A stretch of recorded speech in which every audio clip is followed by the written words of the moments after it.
ભાવનગરના ચકચારી લઠ્ઠાકાંડ મામલે એસએમસી દ્વારા ઝડપાયેલા વધુ 13 આરોપીઓને કોર્ટમાં રજૂ કરવામાં આવ્યા હતા, જ્યાં તમામ 13 આરોપીઓના 10 દિવસના રિમાન્ડ કોર્ટ દ્વારા મંજૂર કરવામાં આવ્યા છે। આમ લઠ્ઠાકાંડ મામલે ઝડપાયેલા આરોપીઓની પૂછપરછ માટે તપાસ એજન્સીએ મહત્વપૂર્ણ સમય મળ્યો।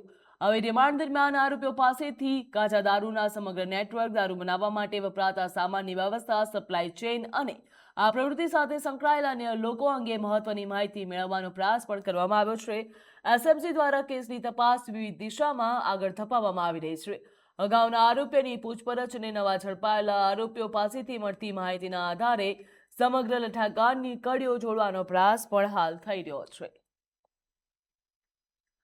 એસએમસી દ્વારા ટોટલ 27 લોકોની ધરપકડ કરવામાં આવી છે, જે નવા ઝડપાયેલા 13 લોકો છે તેમને કોર્ટમાં રજૂ કરવામાં આવ્યા હતા। કોર્ટ દ્વારા 10 દિવસના રિમાન્ડ પણ મંજૂર કરવામાં આવ્યા છે, જ્યાં પોલીસને પણ તપાસ કરવાનો સમય મળી રહ્યો છે। મહત્વનું કહી શકાય, જ્યાં રિમાન્ડમાં અનેક પ્રકારના ખુલાસા થશે તેવી શક્યતા પણ જોવા મળી રહી છે। જ્યાં 13 આરોપીઓને કોર્ટમાં રજૂ કરાયા હતા ત્યારે 10 દિવસના રિમાન્ડ મંજૂર કરવામાં આવ્યા હતા। ભાવનગર લઠ્ઠાકાંડમાં અત્યાર સુધીના મૃત્યુઆંકની વાત કરીએ તો મૃત્યુઆંક 13 સુધી પહોંચી ગયો છે।